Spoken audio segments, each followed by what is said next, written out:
નમો લોહે સૌહરિહંતાણમ નમો લોહે સૌહરિદાનમ નમો લોહે સૌહાયરિયાન નમો લોહે સૌજાયાનમ નમો લોહે સૌત્રિકાળવતી સાવનમ ઓમકારમિંદુ સંયુક્ત નિત્યમ ધ્યાયંતિ યોગિન કામદમોક્ષનો શ્રી ઓંકારાય નમો નમઃ મંગલમ ભગવાન મંગલમ સુતમોનિ મંગલમ કુંકુંડાર્યો જૈન્દ્રમો સુમંગલમ નમઃ સમય સ્મારાય સ્વાનુભૂત્યા ચકાસ્તે ચિત્તવાય ભવાય સર્વમાં વિભાવ નિર્ગતા.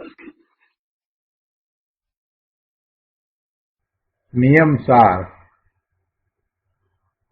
ભગવાન કુંકુંદાચાર્ય રચિત નિયમ સાર તથા મુનિવર પદ્મપ્રભુમલધારી દેવ રચિત તાત્પર્ય વૃત્તિ ટીકા એનો સ્વાધ્યાય ચાલે છે. એમાં નિયમ સારના સ્વાધ્યાયમાં ગાથા 41 સુધી સ્વાધ્યાય આપણે પૂરો કર્યો છે. હવે ગાથા 41 પછી મુનિવર પદ્મપ્રભુમલધારી દેવ આપણને કળશ 58 અને કળશ 59 કહે છે. 41મી ગાથાની ટીકા પૂર્ણ કરતા છેલ્લા પેરેગ્રાફમાં મુનિવરે એમ કહ્યું કે ત્રિકાળ નિરુપાધિ જેનું સ્વરૂપ છે એવા નિરંજન નિજ પરમ પંચમ ભાવની પારિણામિક ભાવની ભાવનાથી પંચમ ગતિએ મુમુક્ષુઓ વર્તમાન કાળે જાય છે, ભવિષ્યકાળે જશે અને ભૂતકાળે જતા. આ વાત કરી એના અનુસંધાનમાં મુનિવરે આ કળશ કહ્યા છે. આ ટીકા પૂર્ણ કરતા આ જે બે શ્લોક કહેવામાં આવ્યા છે 58 અને 59, તો આ ભાવ એમાં ભર્યો છે. તો કળશ 58.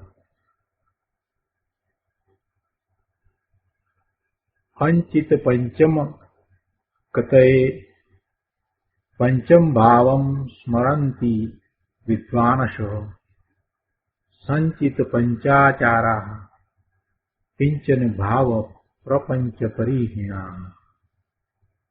અને 59માં કળશમાં કહે છે સુકૃતમ પિ સમસ્તમ ભોગિનામ ભોગમૂલમ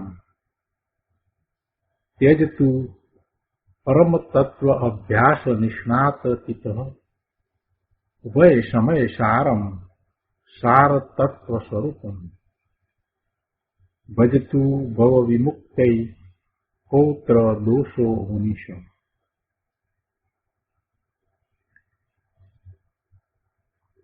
શ્લોકના અર્થમાં કહે છે કે જ્ઞાન, દર્શન, ચારિત્ર, તપ અને વીર્ય. જ્ઞાન, દર્શન, ચારિત્ર, તપ અને વીર્ય એ 5 આચારોથી યુક્ત અને કાંઈ પણ પરિગ્રહ પ્રપંચથી સર્વતા રહિત 5 આચારોથી યુક્ત જ્ઞાન, દર્શન, ચારિત્ર, તપ અને વીર્ય એ 5 આચારોથી યુક્ત એનાથી સહિત અને કાંઈ પણ પરિગ્રહ પ્રપંચથી સર્વથા રહિત એવા વિદ્વાનો પૂજનીય પંચમ ગતિને પ્રાપ્ત કરવા માટે પંચમ ભાવને સ્મરે છે. પૂજનીય પંચમ ગતિ. પંચમ ગતિ કેવી છે? પૂજનીય છે, સિદ્ધની ગતિ છે. એ ગતિ પૂજનીય છે અને એવી ગતિને પ્રાપ્ત કરવા માટે પંચમ ભાવને સ્મરે છે. પંચમ ભાવ પોતાનો બીજો ભાવ પરમ પારિણામિક ભાવ. પંચમ ભાવ એટલે પોતાનો નિજ પરમ પારિણામિક ભાવ એને સ્મરે છે એટલે ત્યાં એકાગ્રતા કરે છે.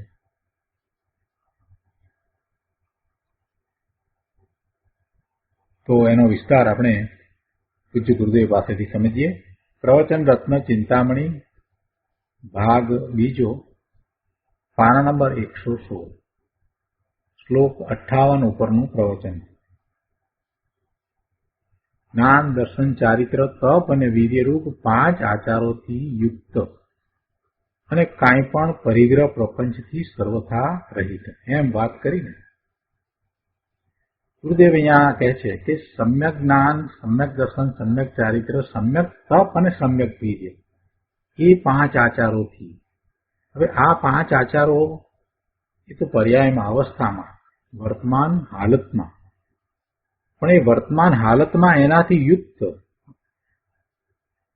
આ આચારો વર્તમાન હાલતમાં છે. એમ આચારોથી યુક્ત છે એટલે એનો અર્થ એ થાય કે વર્તમાન હાલતમાં આ જ્ઞાન, દર્શન, ચારિત્ર, તપ અને વીર્ય છે. સમ્યક જ્ઞાન, સમ્યક દર્શન, સમ્યક ચારિત્ર, સમ્યક તપ અને સમ્યક વીર્ય એ વર્તમાન હાલતમાં છે. અને અહીંયા પેલું જ્ઞાન લીધું છે પ્રવચન સાર ગાથા 2 માં, પણ ત્યાં પહેલા જ્ઞાન લીધું છે. આ 5 આચારો નિર્વિકલ્પ છે. ગુરુદેવે એક સ્પષ્ટતા કરી છે કે આ 5 આચારો નિર્વિકલ્પ છે. પણ ભણવું, વિનય કરી વાંચવું વગેરે એવા બધા વિકલ્પરૂપ 5 આચારોની અહીંયા વાત નથી. આ તો જે વિકલ્પ રહિત 5 આચાર છે, સમ્યક જ્ઞાન, સમ્યક દર્શન, સમ્યક ચારિત્ર, સમ્યક તપ અને સમ્યક વીર્ય એ 5 આચારો પર્યાયમાં પ્રગટ થયા છે, નિર્વિકલ્પ દશામાં પ્રગટ થયા છે. એમ એ આચારોથી એ સહિત છે. આ 5 આચારો કે જે અંતર ધ્રુવના આશ્રયે પ્રગટ થયેલી દશા છે એ વિકલ્પરૂપ નથી અને એવા આચારોથી સહિત અને કાંઈ પણ પરિગ્રહ પ્રપંચથી સર્વથા રહિત, કોઈ પણ રાગની તેમજ એક સમયના પર્યાયની પણ ત્યાં પકડ નથી. એટલે કે 5 આચાર રૂપ અંશ હોવા છતાં તે અંશ ઉપર બુદ્ધિ નથી, તેની પકડ નથી, પણ પકડ ધ્રુવની છે. એટલે શું? આ 5 આચાર જે છે એવા 5 આચાર તો છે, પણ છતાંય એ 5 આચાર એ પર્યાય છે. એટલે કે 5 આચાર રૂપ અંશ હોવા છતાં તે અંશ ઉપર બુદ્ધિ નથી. એને અંશ એટલા માટે કહ્યા કે હજી પૂર્ણ દશા તો બાકી છે. કેવળ જ્ઞાન, કેવળ દર્શન, આ જે દશા જે પ્રગટ થશે ને, તો એ અપેક્ષાથી એને અહીંયા અંશ થયા. એટલે કે 5 આચાર રૂપ અંશ હોવા છતાં તે અંશ ઉપર બુદ્ધિ નથી. અંશ ઉપર બુદ્ધિ નથી એટલે એનું લક્ષ તો ધ્રુવની ઉપર છે. એની જે પર્યાય, નિર્મળ પર્યાય પ્રગટ થઈ એની ઉપર એનું લક્ષ નથી. એ લક્ષ તો ધ્રુવની ઉપર છે, એકાગ્રતા તો ધ્રુવની છે. એટલે પકડ તો ધ્રુવની છે, અંશ ઉપર બુદ્ધિ નથી. આ પર્યાય રૂપ અંશ છે. તો એ પર્યાય ની બુદ્ધિ કરવા જતા તો વિકલ્પ થાય. એટલે એની ઉપર બુદ્ધિ નથી, એની પકડ નથી. એવું છે પોતે એવી પર્યાયરૂપ થયા છે, એવા આચારો સહિત છે. એટલે પોતાની એવી દશા થઈ છે, તે છતાંય એ દશા ઉપર જેમની દ્રષ્ટિ નથી, પણ ધ્રુવ ઉપર દ્રષ્ટિ છે. એ વર્તમાન દશા, વર્તમાન હાલત, વર્તમાન અવસ્થા એની ઉપર દ્રષ્ટિ નથી, પણ દ્રષ્ટિ તો ધ્રુવ ઉપર છે. એમ એ ધ્રુવની પકડ છે.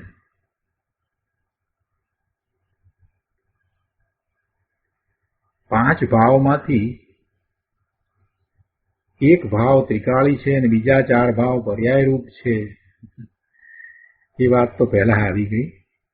પંચમ ભાવ, અને એવા પંચમ ભાવનું લક્ષ કરીને જીવ પંચમ ગતિને પામે છે.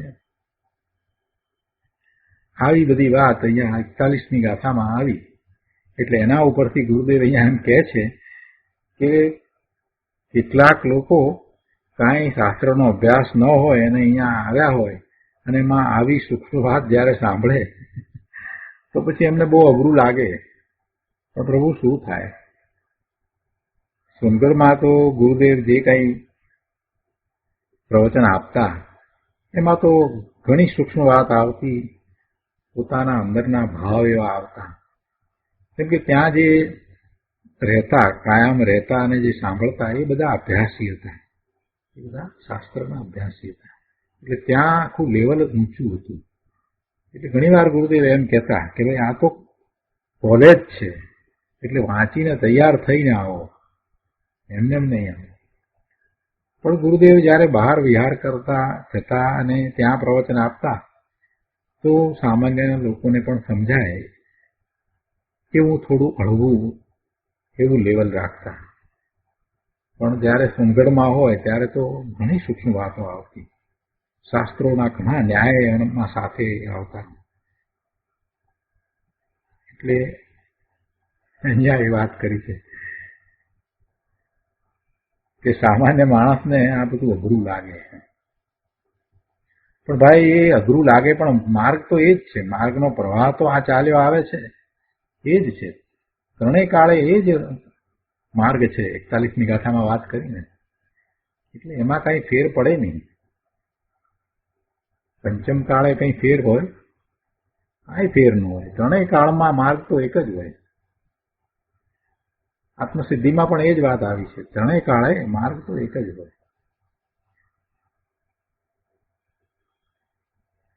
ત્રણ કાળમાં હોય પરમાર્થનો પંથ, એક હોય પરમાર્થનો પંથ.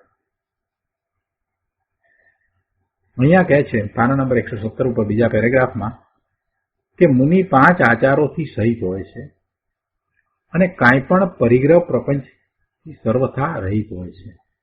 આ 5 આચારોથી સહિત છે એવી એ અવસ્થા છે, એ દશા છે. અને છતાંય મુનિને એ અવસ્થાની, એ દશાની સભાનતા નથી, પરંતુ પોતાના નિજ શુદ્ધ સ્વરૂપનું ત્રિકાળી ધ્રુવ સ્વરૂપ છે એની દ્રષ્ટિ હોય છે, એનું જ લક્ષ્ય રહ્યા કરે છે.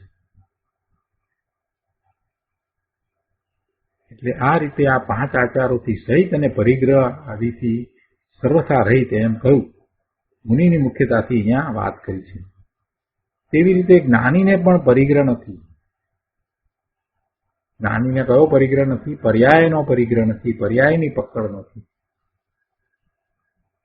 જ્ઞાનીને, ધર્માત્માને પણ હવે એને દ્રવ્ય દ્રષ્ટિ થઈ છે. જેને દ્રવ્ય દ્રષ્ટિ થઈ છે એ જ જ્ઞાની છે. દ્રવ્ય દ્રષ્ટિ એટલે શું? પોતાનું ત્રિકાળ શુદ્ધ દ્રવ્ય છે એવા દ્રવ્ય તરફ પોતાના વર્તમાન જ્ઞાન દર્શનના ઉપયોગ વળ્યા છે અને એવો સ્વાનુભવ થાય છે. તો પછી એક વખત અનુભવ થયા પછીથી એ જીવને પોતે કોણ છે એ સ્પષ્ટ છે. પોતે આ છે, આ વર્તમાન પર્યાયથી જુદો, આ મનુષ્યની પર્યાય, આ પુરુષની પર્યાય, એ બધાથી જુદો પોતે કોણ છે એ સ્પષ્ટ અંતરમાં રહે છે. એટલે એની દ્રષ્ટિ તો એ પોતાના એવા સ્વરૂપને વિશે છે, વર્તમાન પર્યાયને વિશે નથી. સમ્યક્ત્વ થયા પછીથી પોતે કોણ છે, પોતે શુદ્ધ આત્મા છે અને એવો શુદ્ધ આત્મા પોતે અનુભવ સહિત જાણ્યો. એટલે હવે આ વર્તમાન જે અવસ્થા છે, મનુષ્યની અવસ્થા છે, પુરુષની કે સ્ત્રીની અવસ્થા છે, તો એનાથી એ હવે જુદો પડી ગયો. એ તો ક્ષણિક છે, એ તરફ એનું લક્ષ્ય રહેતું નથી. પણ હવે લક્ષ્ય તો પોતાના ત્રિકાળ શુદ્ધ સ્વરૂપ તરફ રહે છે. કેમ કે પોતે કોણ છે જાણ્યા પછી એ ભાવે એ થઈ જાય છે. પોતે કોણ છે એ જાણ્યા પછીથી એ ભાવે થઈ જાય છે. એક વખત અનુભવ થયો પછી આખું બધું બદલાઈ જાય છે. અને આ વાતને આપણે એક દ્રષ્ટાંત દ્વારા સમજીએ છીએ કે પેલો રાજકુમાર હતો જે ભીલો સાથે ઉછળતો હતો. એના પિતાનું રાજ બીજા પડોશી રાજાએ પડાવી દીધું અને એના પિતા જે રાજા હતા એને મારી નાખ્યા. ત્યારે આ રાજકુમારની માતા, એ રાજકુમાર જયારે ઘણો નાનો હતો ત્યારે એને લઈને જંગલમાં આવી અને એનો ઉછેર કરે છે તો ભીલ સાથે રહે છે. એને તો ખબર નથી કે પોતે રાજકુમાર છે. બહુ નાનો હતો ત્યારથી એ જંગલમાં આવી ગયો છે. પણ જ્યારે પછી એ પુખ્ત બહેનો થાય છે અને એની માતા રાણી એને કહે છે કે તું કઈ ભીલકુમાર નથી, તું તો રાજકુમાર છો, અને આ રાજ છે તે તારું રાજ છે, તારા પિતાનું રાજ છે, તું ક્ષત્રિય બાળ છો. આ વાત જાણતા જ હવે એ પોતાને રાજકુમાર માનવા લાગે છે. હવે એ પોતાને ભીલકુમાર નથી માનતો, રાજકુમાર માને છે. જ્યારે આ વાત જાણી બસ પછી બધું બદલાઈ ગયું. તો રાજકુમાર, રાજ મારું, હું આ રાજનો ધણી છું, એવો આખો અંદરમાંથી ભાવ આવી જાય. અને પછી એ ભાવ આવે એટલે પછી શું ન કરે, પછી એવા પોતાના રાજ્યને પાછું મેળવવા માટે એ શું ન કરે, બધું જ કરે છે. એવી રીતે જ્યારે પોતાના સ્વરૂપનો અનુભવ થાય, એવું સ્વરૂપ કે જેને કોઈ ગતિ નથી, મનુષ્યની, દેવની, ત્રિનેત્રની કોઈ ગતિ નથી, વર્તમાનમાં ભલે એ ગતિ હોય પણ પોતે એ ગતિરૂપ નથી, પોતે એનાથી જુદો છે. આ બધું જે છે એ તો ક્ષણિક છે. એ તો પેલા નાટકમાં ભજવતા પાત્ર જેવું છે. અનેક પ્રકારના પાત્રો ભજવે, પણ એ પોતે જે પાત્ર ભજવનારો જે છે કલાકાર, એ તો પોતે પોતાને જાણે છે કે પોતે કોણ છે. ભલે ને ગમે તેવી પાત્ર ને વિશે એને ઓતપ્રોતતા દેખાય, છતાંય પણ એ કઈ પોતાને ભૂલી જાય છે. જે મગનલાલ એ રાજાનું પાત્ર ભજવે છે, એ મગનલાલ નામનો કલાકાર, નાટકનો કલાકાર, એ રાજાનું પાત્ર ભજવે કે ભિખારીનું પાત્ર ભજવે તો બહુ સાંગોપાંગ બરાબર ભજવે, તોય એને અંતરમાં પોતાની ઓળખ, પોતાપણું, એ તો બધું એવું ને એવું પડ્યું છે. એ કઈ ભિખારી કે રાજા કે કઈ થઈ જતો નથી. એ તો પોતાને ભૂલતો નથી. ગમે તે પાત્ર ભજવતો હોય છતાં એ પોતે પોતાની આઈડેન્ટિટી ગુમાવતો નથી, પોતાને ભૂલતો નથી. એવી રીતે સમ્યક દ્રષ્ટિ જ્ઞાની છે, એ કઈ પોતાને ભૂલતો નથી. પોતે તો ત્રિકાળ શુદ્ધ છે, જ્ઞાન સ્વરૂપ છે, ભગવાન આત્મા જ્ઞાયક છે. એટલે દ્રષ્ટિ સ્વરૂપ તરફ જ રહે છે. એની દ્રષ્ટિ તો સ્વરૂપ તરફ જ રહે છે. સમ્યક દર્શન થયા પછીથી ગમે તે કાળ હોય પણ આવી જ દ્રષ્ટિ રહે છે, અને એમાં જ પછી એકાગ્ર થાય છે. ત્યાં ને ત્યાં જ એકાગ્રતા કરે છે. એટલે માર્ગ કાંઈ બદલાય નહીં. પંચમ કાળે માર્ગ બદલાઈ જાય એમ નથી. અહીંયા કહે છે કે મુનિ 5 આચારોથી સહિત હોય છે અને કાંઈ પણ પરિગ્રહ પ્રપંચથી સર્વથા રહિત હોય છે. આ રીતે 5 આચારોથી સહિત અને પરિગ્રહથી સર્વથા રહિત એમ કહ્યું, કેમ કે અહીં મુનિની મુખ્યતાથી વાત કરે છે.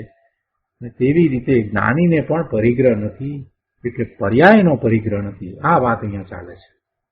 જ્ઞાનીને પર્યાયનો પરિગ્રહ આ રીતે નથી. એની દ્રષ્ટિ પર્યાય તરફ રહેતી નથી. વર્તમાન પર્યાયમાં એને મનુષ્યપણું છે, પુરુષપણું છે, તો એ તરફ એને કોઈ લગાવ રુચિ નથી. એટલે એ પર્યાયનો પરિગ્રહ એને નથી, એ પર્યાયની પકડ નથી. આ વાત કરી એટલે કોઈએ પ્રશ્ન કર્યો કે પરિગ્રહ એટલે કે આપ છે ને પરિગ્રહ કહો છો અહીંયા, પર્યાયનો પરિગ્રહ કયો ને, એટલે પર્યાયનો પરિગ્રહ એટલે પર્યાયની પકડ નથી એમ કરીને વાત સમજાવી ને. ગુરુદેવ કહે છે કે પરિગ્રહ એટલે પરિ વત્તા ગ્રહ. પરિ એટલે સમસ્ત પ્રકારે, ગ્રહ એટલે ગ્રહવું, પકડવું. પરિગ્રહ સમસ્ત પ્રકારે પકડવું. પર્યાયની એકત્વ બુદ્ધિ પણ પરિગ્રહ છે. સૂક્ષ્મ વાત છે પ્રભુ, પણ એમ જ છે. પર્યાયની એકત્વ બુદ્ધિ પણ પરિગ્રહ છે. કોઈ પણ પર્યાય નિર્મળ પર્યાય છે તો એ નિર્મળ પર્યાયની એકત્વ બુદ્ધિ એટલે એ સાથે એકપણું, તે પર્યાય સાથે એકપણું, એ પણ પરિગ્રહ છે. પછી આ બધા પૈસા અને આ બધી વસ્તુઓ અને એ બધો પરિગ્રહ તો ક્યાંય દૂર થઈ ગયો. અહીંયા તો પર્યાયનો પરિગ્રહ એની વાત ચાલે છે. જ્ઞાની ને પર્યાયનો એ પરિગ્રહ નથી. પર્યાયની એકત્વ બુદ્ધિ એ પણ પરિગ્રહ છે. અને એ પણ કઈ પર્યાયની? નિર્મળ પર્યાય જે થાય છે તો એ પર્યાયની એકત્વ બુદ્ધિ પણ પરિગ્રહ છે એમ કહ્યું. એટલે પોતે તો ત્રિકાળ ધ્રુવ છે એવી દ્રષ્ટિ ને પછી એ એવું પોતે ત્રિકાળ ધ્રુવ છે તો પછી જે પર્યાય થાય છે તે નિર્મળ પરિણામ થાય છે તો થાય છે. અમે તો ત્રિકાળ ધ્રુવ ભગવાન આત્મા નાયક છીએ, જે પર્યાય થાય છે તો થાય છે તો થાય છે. સુગાણીજીએ પણ એ જ વાત કહી છે કે જો પર્યાય કો હોના હે હો, હમે ક્યાં હે, તો ત્રિકાળી દ્રવ્ય છે. પર્યાયનો પરિગ્રહ નથી. જ્ઞાનીને પર્યાયની પકડ નથી, પર્યાયનો પરિગ્રહ નથી. બહુ ઊંચી વાત છે, પણ હવે આવી વાત આપણે નહીં સમજીએ અત્યારે તો ક્યારે સમજીશું? કોઈ વસ્તુની પકડ નથી. અહીં આ 5 આચારોને શું કરવા યાદ કર્યા? કેમ કે ધ્રુવ એ પંચમ ભાવ છે ને, એટલે જે 5 છે તે યાદ કર્યા છે. ગુરુદેવ અહીંયા બહુ સરળતાપૂર્વક સમજાવે છે કે ધ્રુવ એ પંચમ ભાવ, મોક્ષ એ પંચમ ગતિ, અને મુનિને 5 આચારો ની 5 આચારો સહિત આમ જે 5 છે તે યાદ કર્યા છે. 15મી ગાથામાં કારણ શુદ્ધ પર્યાય માટે જે શબ્દ હતો સંચિત, એ શબ્દ અહીં પણ આવ્યો છે. એટલે કે કારણ શુદ્ધ પર્યાયના વિશેષણ રૂપે સંચિત શબ્દ હતો ત્યાં 15મી ગાથામાં. ગુરુદેવને કેટલું બધું યાદ હોય છે. જુઓ કે ત્યાં 15મી ગાથામાં કારણ શુદ્ધ પર્યાયના વિશેષણ તરીકે સંચિત શબ્દ હતો, અને એ સંચિત શબ્દ અહીંયા પણ લીધો છે. કારણ શુદ્ધ પર્યાય પૂજ્ય છે. સંચિત શબ્દ અહીં પંચમ ભાવ માટે મૂક્યો છે. પંચમ ભાવ એ પણ સંચિત એટલે પૂજિત છે. સંચિત પૂજિત છે.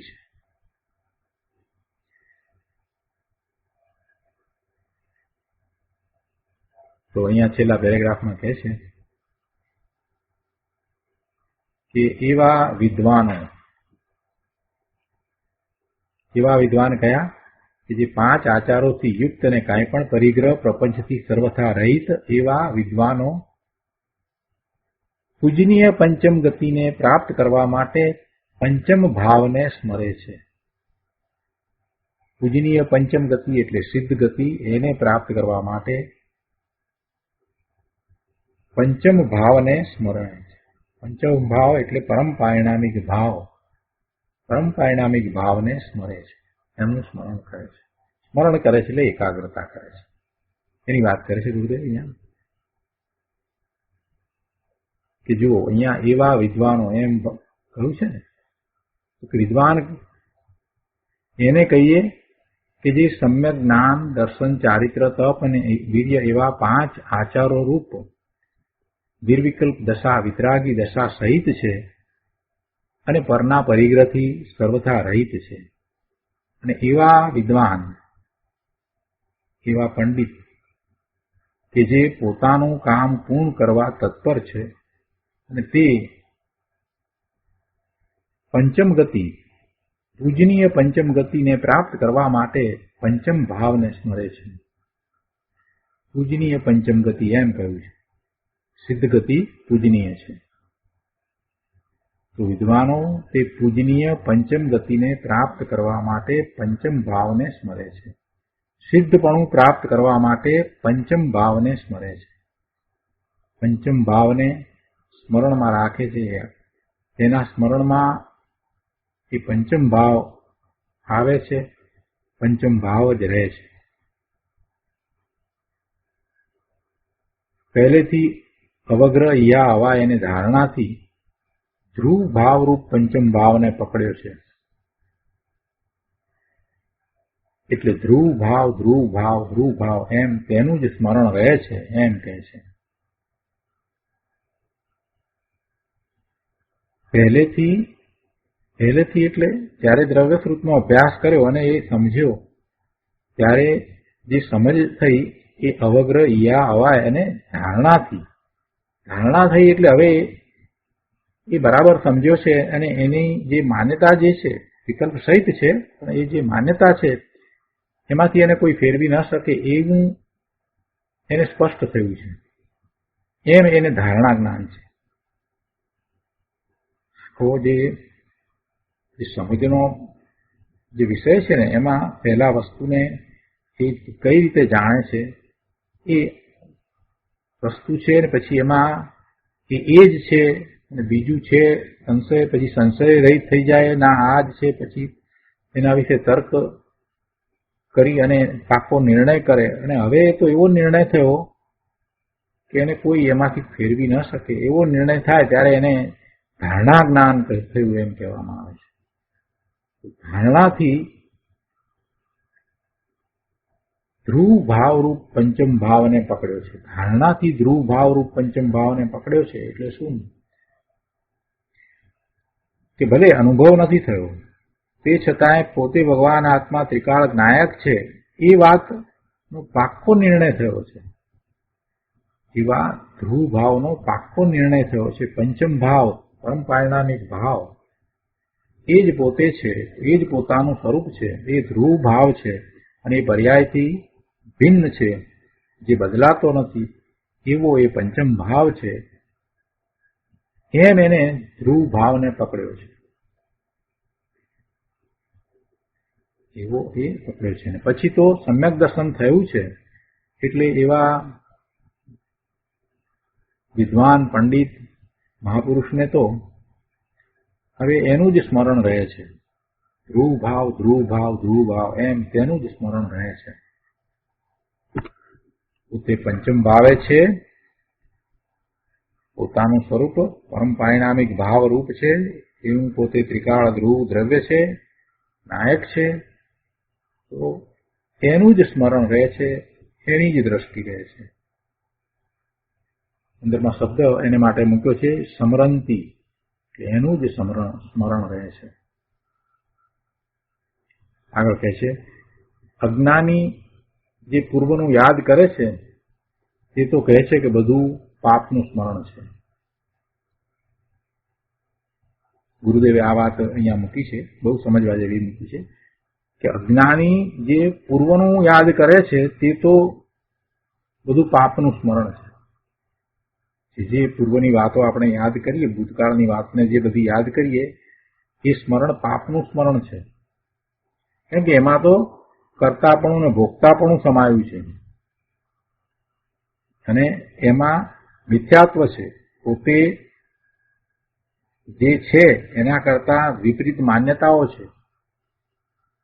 પોતે કરેલા રાગના ભાવ એને યાદ કરે છે. છે કે બધું પાપનું સ્મરણ છે. કેમ કે તે રાગાદીને યાદ કરે છે કે અમે આવા પુણ્ય કર્યા હતા, અમે આવા પૈસાવાળા હતા અને અમે મોટા માતા પિતાના પુત્ર હતા વગેરે. તે કહે છે કે ભાઈ એ તો બધા પાપના પોટલા છે, માટે તેને ક્યાં યાદ કરે છે. તેમજ પર્યાયને પણ શું કરવા યાદ કરે છે. બીજી વાત લીધી એ બધું પર્યાય રૂપ હતું, એ ક્ષણિક હતું. તો એવી ક્ષણિક દશા, એવી અવસ્થા, એ પર્યાય એને પણ શું કરવા યાદ કરે છે. પંચમ ભાવને યાદ કરને, જે ત્રિકાળી ભાવ છે, જે પલટતો નથી, એક રૂપ રહેતો ભાવ છે, પોતાનું શુદ્ધ સ્વરૂપ છે, તો એને યાદ કરને. અનાદિ અનંત નિત્ય આનંદ પ્રભુમય ધ્રુવ સ્વભાવ રૂપ પંચમ ભાવનું કે જે ચાર પર્યાયોથી પણ ભિન્ન છે તેનું સ્મરણ કર એમ કહે છે. અને એવું જે કરે છે તે વિદ્વાન છે, એને વિદ્વાન કહીએ. જે પોતાના જ્ઞાન સ્વરૂપની લક્ષ્મીવાળો થયો છે, પોતાના જ્ઞાન સ્વરૂપની લક્ષ્મીવાળો થયો છે, એટલે કે જ્ઞાન સ્વરૂપી ત્રિકાળી ભગવાન આત્માને કે જે જ્ઞાનનો ગાંગડો છે તેને જે યાદ કરે તેને પંડિત કહીએ. જ્ઞાન લક્ષ્મી એટલે આત્માની ત્રિકાળી જ્ઞાન લક્ષ્મી, પણ પર્યાયની જ્ઞાન લક્ષ્મી નહીં. એટલે પર્યાયની વાત નથી, જ્ઞાનની પર્યાય નહીં, પણ ત્રિકાળ જ્ઞાન સ્વભાવ. ત્રિકાળ જ્ઞાન સ્વભાવ, પોતાનો ત્રિકાળ જ્ઞાન સ્વભાવ છે, દ્રવ્ય સ્વભાવ છે, એની અહીંયા વાત કરી છે. એને યાદ કરે છે, જ્ઞાનની પર્યાયને નહીં. સમ્યક જ્ઞાન થયું છે તો પણ એ નિર્મળ પરિણામ છે, તો એવી જ્ઞાનની જે પર્યાય છે એને નહીં, પરંતુ ત્રિકાળી જે જ્ઞાન સ્વભાવ છે એનું સ્મરણ કરે છે. કેમ કે પર્યાયનું સ્મરણ કરવા જતા તો વિકલ્પ થશે, અને સ્વભાવનું સ્મરણ કરતા ત્યાં એકાગ્રતા થશે, અને એકાગ્રતા થતા નવા નિર્મળ પરિણામ થશે. તો વિદ્વાનો પૂજનીય પંચમ ગતિને પ્રાપ્ત કરવા માટે પંચમ ભાવને યાદ કરે છે, એનું સ્મરણ કરે છે, એની દ્રષ્ટિ કરે છે, ત્યાં એકાગ્રતા કરે છે, અર્થાત પંચમ ભાવની ભાવના ભાવે છે એમ કહે છે. તો આ રીતે શ્લોક 58 અહીંયા પૂરો થાય છે. હવે શ્લોક 58 પછી 59મો શ્લોક છે.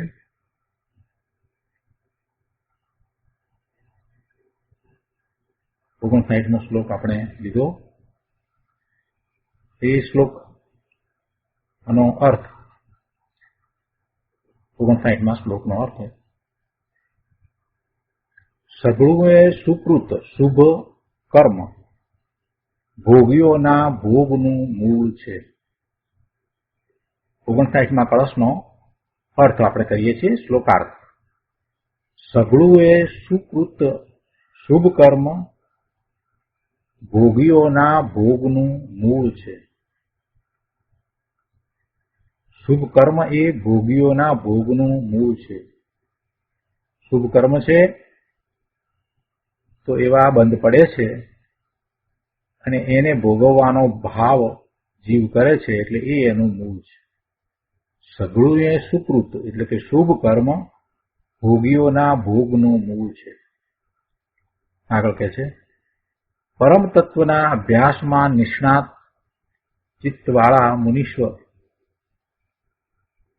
ભવથી વિમુક્ત થવા અર્થે તે સઘળાય શુભ કર્મને છોડો અને સાર તત્વ સ્વરૂપ એવા ઉભય સમય સારને ભજો એમ કહે છે. અને એમ કરવામાં શો દોષ છે?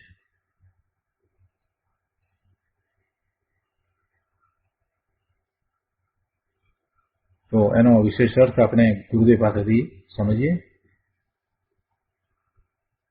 અહીંયા પ્રવચન રત્ન ચિંતામણીમાં પાના નંબર 118 ઉપર શ્લોક 59 ઉપરનું પ્રવચન, એમાં ગુરુદેવ કહે છે કે સઘળું એ સુકૃત શુભ કર્મ ભોગીઓના ભોગનું મૂળ છે. સુકૃત એટલે શુભ કર્મ અને શુભ ભાવ બંને એમાં આવી જાય. શુભ કર્મ અને શુભ ભાવ.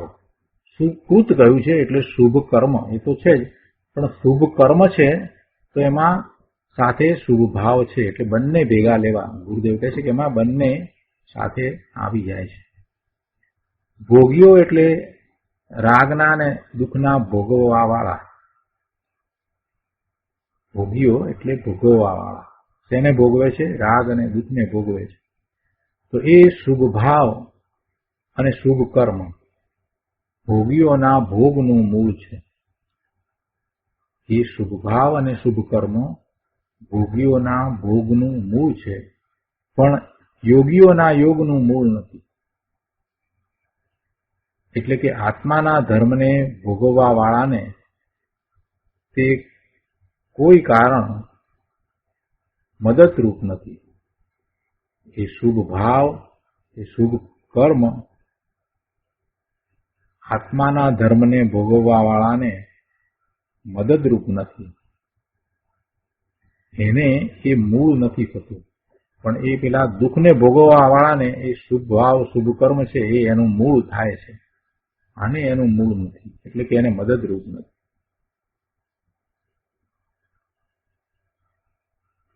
આગળ કહે છે 119મા પાના ઉપર, પરમ તત્વના અભ્યાસમાં નિષ્ણાત ચિત્તવાળા મુનીશ્વર, પરમ તત્વના અભ્યાસમાં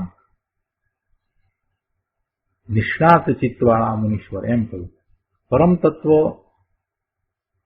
પરમ તત્વ એટલે જે ત્રિકાળી ભગવાન આત્મ સ્વભાવ છે એના અભ્યાસમાં આ મુનીશ્વર નિષ્ણાત છે.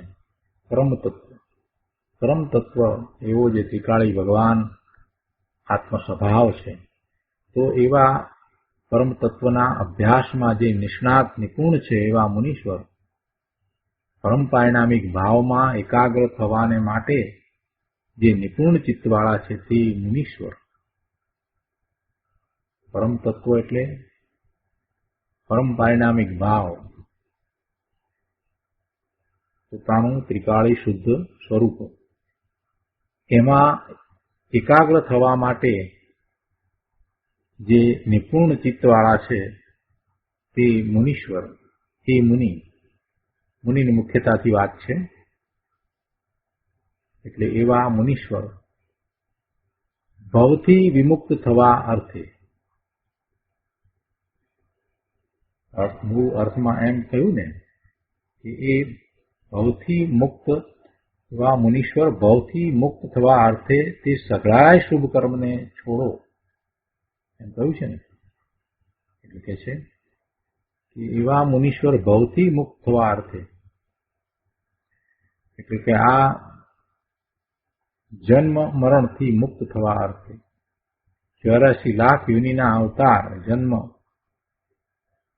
છોડવા માટે શું કરે છે? તો કે તે સઘળાય શુભ કર્મને છોડે છે. એટલે અહીંયા ઉપદેશ કહે છે, એટલે કે છે કે તે સઘળાય શુભ કર્મને છોડો. આ ઉપદેશ છે. સઘળા શુભ કર્મને છોડો. શુભ ભાવ આવે, શુભ ભાવ હોય, પરંતુ તેને દ્રષ્ટિમાં ન લેવો, એટલે કે એને દ્રષ્ટિનો વિષય ન બનાવવો. દ્રષ્ટિનો વિષય તો ભગવાન આત્મા ત્રિકાળ જ્ઞાન સ્વરૂપ છે, તે જ છે, એ જ ઉપાદેય છે, એ જ એકાગ્રતા કરવા લાયક છે, એ જ એકાગ્રતા કરવા લાયક છે, તે જ આશ્રવ કરવા લાયક છે, એ ઉપાદેય છે. અને આ શુદ્ધ ભાવ છે તે હેય છે, તો હેય છે એટલે એ છોડવા લાયક છે. શુભ ભાવ આવે તો શુભ ભાવ છે તે હેય છે, છોડવા લાયક છે, એટલે કે એનું લક્ષ કરવા લાયક નથી. શુભ ભાવ આવે, શુભ ભાવ હોય, પરંતુ તેને દ્રષ્ટિમાં છોડ્યા વિના સમ્યક દર્શન થાય નહીં. માટે તે સઘળાય શુભ કર્મને છોડો. અને સાર તત્વ સ્વરૂપ એવા ઉભય સમય સારને ભજો. જો સમય સારને ભજો એમ ન લેતા ઉભય સમય સારને ભજો એમ લીધું છે. એટલે ઉભય સમય સારને ભજો એટલે એમાં બે વાત આવી જાય. અને ફૂટનોટમાં એનો અર્થ મૂક્યો છે કે સમય સારભૂત તત્વ છે. ઉભય સમય સાર એટલે શું? બે વસ્તુ હોવી જોઈએ ને. ઉભય કહ્યું છે એટલે કે ત્રિકાળી કારણ સમય સાર અને કાર્ય સમય સાર. ઉભય સમય સાર એટલે બે વસ્તુ હોય. એક તો ત્રિકાળી કારણ સમય સાર અને બીજું કાર્ય સમય સાર. કાર્ય સમય સાર એટલે કારણ સમય સાર નો આશ્રય કરતા જે પૂર્ણ શુદ્ધ દશા પ્રગટ થાય તે કાર્ય સમય સાર છે. ગુરુદેવ અહીંયા સમજાવે છે કે પ્રગટ કરવા યોગ્ય સમય સાર શુદ્ધ પર્યાય તે કાર્ય સમય સાર છે.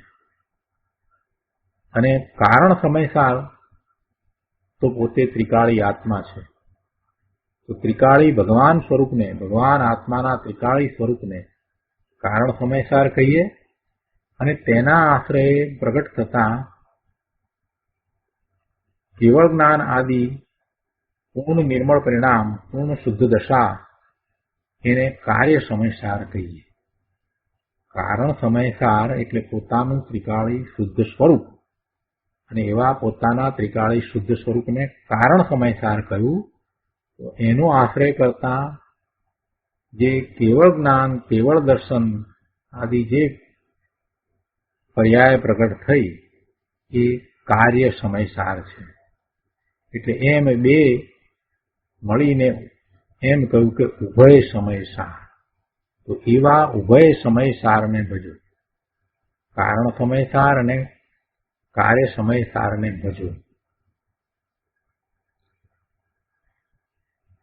કારણ સમયસારનું લક્ષ કરો અને એવા કાર્ય સમયસારને પ્રગટ કરો, એનો અર્થ ઉભય સમયસારને ભજો.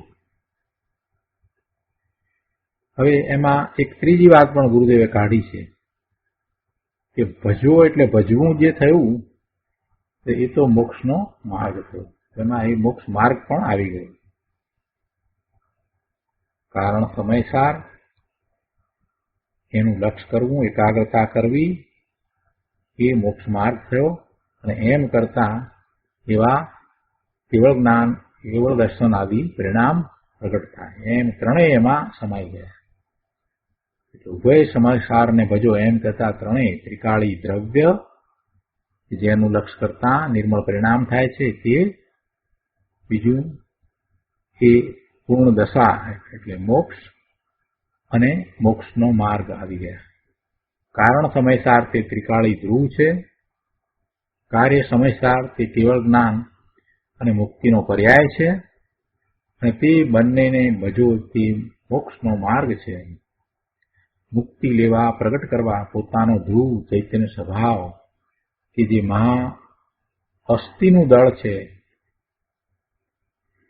તેને ભજો, એટલે કે તેમાં એકાગ્ર થાવ, તથા કાર્ય સમયસારને પણ ભજો એમ કહે છે. એનો અર્થ એ છે કે કારણ સમયસારનું ભજન થયું એટલે તેમાં કાર્ય સમયસારનું ભજન પણ આવી ગયું. બીજી રીતે કહીએ તો જે પ્રાપ્ત કરવું છે તે આ છે, પોતાને એ કાર્ય સમયસાર રૂપ થઈ જવું છે. અને એ થઈ જવા માટે જે મોક્ષ માર્ગ પુરુષાર્થ છે તે પુરુષાર્થમાં દ્રષ્ટિનો વિષય, એકાગ્રતાનો જે વિષય છે તે કારણ સમયસાર છે.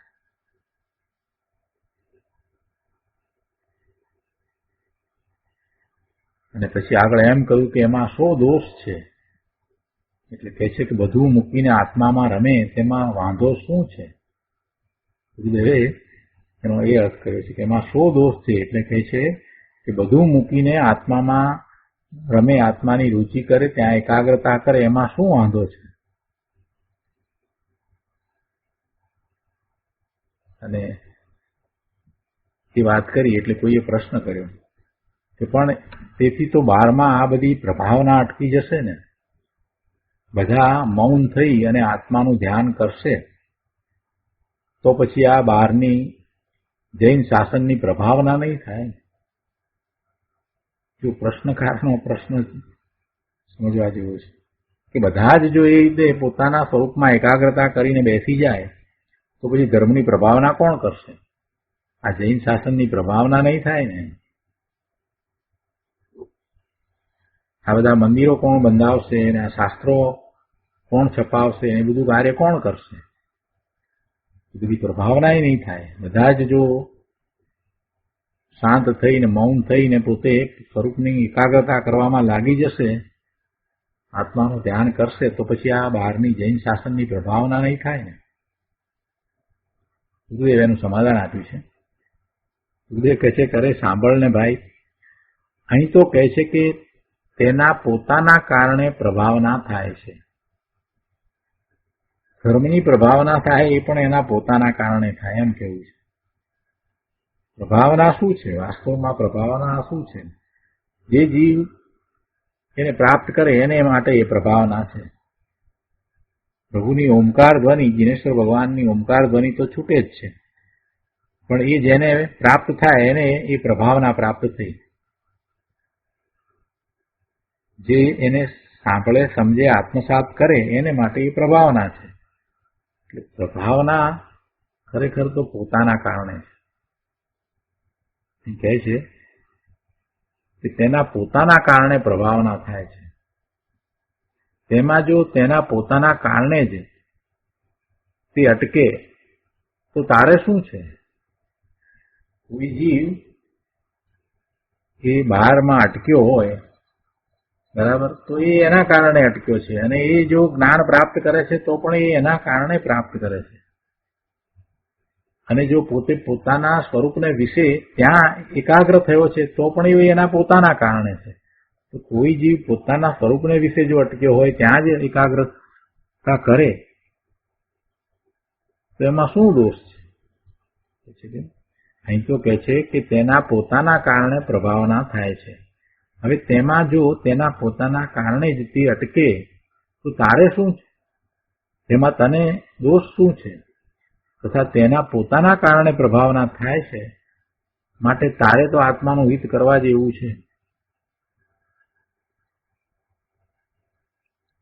સૌ પોતપોતાની યોગ્યતા અનુસાર, પોતાની રુચિ અનુસાર ધર્મને સમજે છે અને આત્મસાત કરે છે, અને જે એવા મોક્ષ માર્ગમાં પ્રવર્તે છે તો એ બધું પોતાને કારણે છે. કોઈને કારણે થાય છે, કોઈ કરાવી દે છે એમ તો છે જ નહીં. પણ જે ધર્મમાં આવ્યો છે, જે મોક્ષ માર્ગમાં આવ્યો છે, એ જ્યાં સુધી પૂર્ણ દશા પ્રગટ નથી કરતો ત્યાં સુધી એને સુખભાવ આવ્યા વિના રહેતા જ નથી. એટલે એ સુખભાવમાં આ જિનેશ્વર ભગવાનની વાણીમાંથી જે 12 અંગ અને 14 પૂર્વની રચના ગંધર્વ ભગવાને કરી એ પરંપરાએ શાસ્ત્ર રૂપે પ્રગટ થાય છે.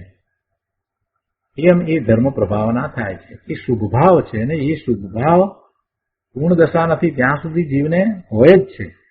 પણ છતાંય એ પ્રભાવના તો ત્યારે જ કહેવાય કે જીવ તેને સમજે, આત્મસાત કરે તો.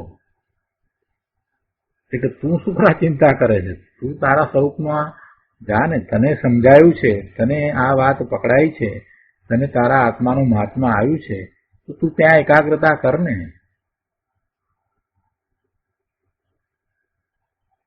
વાત કરી છે અહીંયા, કહે છે કે તથા તેના પોતાના કારણે પ્રભાવના થાય છે, માટે તારે તો આત્માનું હિત કરવા જેવું છે. તે પ્રભાવના ન કર તો તેમાં તને દોષ શું છે?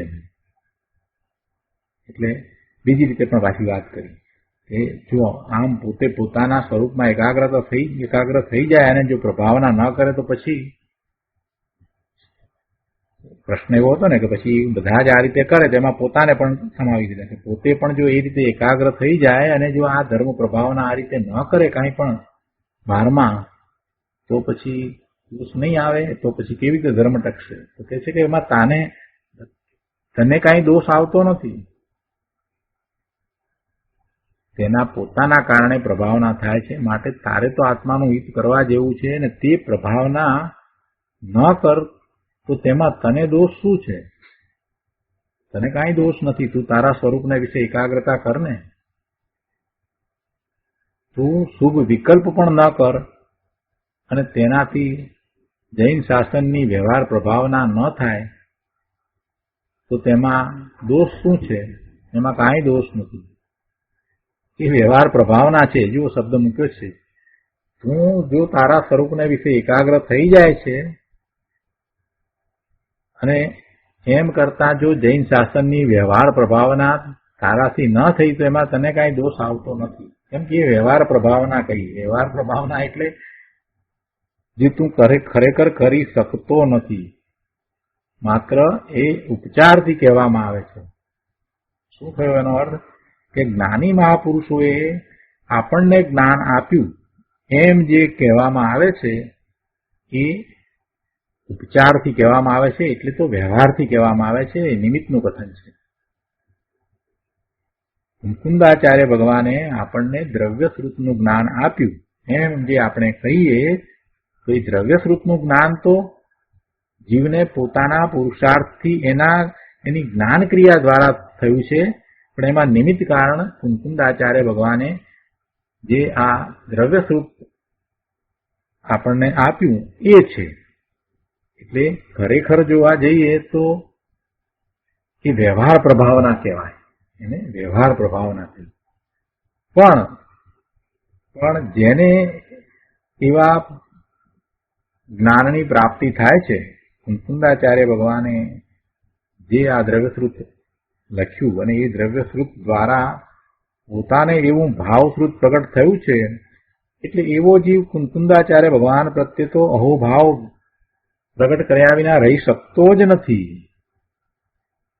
આપણે આ જે તત્વો સમજ્યા એટલા માટે આપણે ગુરુદેવ પ્રત્યે અને આ મુનિવર પ્રત્યે અને કુંકુંદાચાર્ય ભગવાન પ્રત્યે અહોભાવ પ્રગટ કર્યા વિના રહી શકતા જ નથી. એટલે જેને આ દ્રવ્યશ્રુતના અભ્યાસ દ્વારા એના નિમિત્તે અંદરમાં એવું ભાવશ્રુત પ્રગટ થયું છે, એ તો એવા નિમિત્તનો અહોભાવ કરે જ છે. એ તો કરે જ છે. ભલે એને આપણે વ્યવહાર પ્રભાવના કહીએ છતાં એ તો એનો અહોભાવ તો કરે જ છે. એટલે અહીંયા તો એ કહેવું છે કે તું એની ચિંતા નહીં કર. બધા પોતપોતાની રીતે પોતાની યોગ્યતા અનુસાર જે કરે છે તે વખતે, પોતાની યોગ્યતા અનુસાર જે કરે છે તે વખતે એવા નિમિત્તો હોય જ છે. અને એવો નિમિત્ત નૈમિતિક સંબંધ છે. ભગવાનની વાણી, ઓમકાર ધ્વનિ એ પણ નિમિત્ત કારણ છે. એ પણ નિમિત્ત કારણ છે. પણ જે જીવોને કેવળ જ્ઞાન થવાનું છે એમને ભગવાનની વાણી, સાક્ષાત પરમેશ્વરની વાણી સમોસરણમાં એ એવું નિમિત્ત કારણ થાય જ છે. પણ એમાં એમનો પુરુષાર્થ કઈ તરફનો છે? પોતાના સ્વરૂપમાં એકાગ્રતાનો જ પુરુષાર્થ છે. એટલે એવો તો વિકલ્પ ન કરવો કે આ નહીં કરીએ તો શું થશે. પ્રભુ એમ બની શકે જ નહીં. બધા જ આ રીતે કરે, હા બધા જ ભલે આ રીતે કરે તો પણ જીવો પૂર્ણ દશા જ્યાં સુધી પ્રાપ્ત નથી કરતા ત્યાં સુધી એને એવો શુભ વિકલ્પ આવ્યા વિના રહેવાનો જ નથી. અને એ શુભ વિકલ્પને કારણે કાંઈ શાસ્ત્ર લખાય છે એમ તો છે નહીં. શાસ્ત્ર જે પાના છે અને પાના ઉપર જે લખાણ છે એ બધું તો પૂતગળ છે. પણ એ પૂતગળના કાર્યો પણ એવા થવાના છે તે જ થાય છે. કેમ કે સામે એવું નિમિત્ત છે. કુંકુંદાચાર્ય ભગવાનને ત્યાં મહાવિદ્ય ક્ષેત્રમાંથી પાછા પધાર્યા પછીથી જે જ્ઞાન છે એ જ્ઞાનના નિમિત્તે એ તાળપત્ર ઉપર એ અક્ષરો કોતરાઈ ગયા એમ કહેવાય. કુંકુંદાચાર્ય ભગવાનને તો પોતાને એવું જ્ઞાન થયું છે અને એવો વિકલ્પ આવ્યો, શુભભાવ આવ્યો. કેમ કે હજી પૂર્ણ દશા નથી એટલે તો એમણે તો માત્ર વિકલ્પ કર્યો છે. અને જે કાર્ય થયું, એ કાર્ય લખવાનું જે કાર્ય થયું તો એમાં તો એ જળ એવું શરીર છે અને જળ એવા એ તાડપત્ર છે અને એવી લેખની છે, બધું જ જળ છે. પણ એ બધાનું કાર્ય એ સમયે એમ થવાનું હતું તે જ થાય છે. કુંકુંદાચાર્ય ભગવાનનો તો એ સમયે એવો વિકલ્પ છે. અને એવો વિકલ્પ જે છે એ વિકલ્પનો વિકલ્પ એવો જ વિકલ્પ એનું નિમિત્ત પોતાનું જ્ઞાન છે. એમને એટલું પૂર્ણ જ્ઞાન એવું થયું, એટલો બધો ઉઘાડ થયો દ્રવ્યશ્રુતનો, એમાં દ્રવ્યાનુયોગનો એટલો બધો ઉઘાડ થયો કે એના નિમિત્તે જે શબ્દોની રચના થઈ તે પ્રકારે જ થઈ છે. અને એ વાત તો સમયકાળમાં કુંકુંદાચાર્ય ભગવાને પણ કરી છે, અમૃતચંદ્રાચાર્ય ભગવાને પણ કરી છે. અમૃતચંદ્રાચાર્ય ભગવાને ટીકા લખતા એમણે પણ એમ કહ્યું છે કે આ ટીકા જે છે એ કંઈ અમે કરી નથી. ટીકા અમે કરી નથી. ત્યાં કોણ કરે ટીકા? એટલે અહીંયા પણ એ વાત એ જ રીતે લાગુ પડે છે કે પ્રભુ આ જે કાંઈ બધું થયું છે, થાય છે, થઈ રહ્યું છે એ એના કારણે થાય છે. તું તારો આ સ્વરૂપમાં જાને. જે કરવા જેવું છે તે તો આત્માનું હિત, અને આત્માનું હિત તો આત્માને વિશે એકાગ્રતા દ્વારા થાય છે. બહુ સરસ વાત છે. આ બધી સમજવાની વાત છે પ્રભુ. છતાંય પાછો પ્રશ્ન કર્યો છે કે તીર્થની અને સાધુની સંભાળ કરવી, જાત્રા કરવી, શાસ્ત્રો રચવા વગેરે એ બધું કાર્ય આત્માને ભજશે એટલે આત્મામાં એકાગ્રતા કરશે તો પછી અટકી નહીં જાય કે અટકી જશે ને એ તો બધું કાર્ય. આટલા બધા તીર્થો, શેત્રુંજય ને ગિરનાર ને સમશિખર ને બધા અને એ બધા ઉપર આ બધા મંદિરો ને બધાની સંભાળ કરવી ને બધી જાત્રા કરવી ને એને તેની સુવિધાઓ બધી ઉપલબ્ધ કરાવવી ને શાસ્ત્રો છપાવવા ને આ બધું કોણ કરશે? જો બધા આત્માને ભજવા બેસી જશે તો પછી ગુરુદેવ કહે છે કે પણ તેમાં શો દોષ છે? કેમ કે આત્મામાં ઠરવું એ જ કામ છે.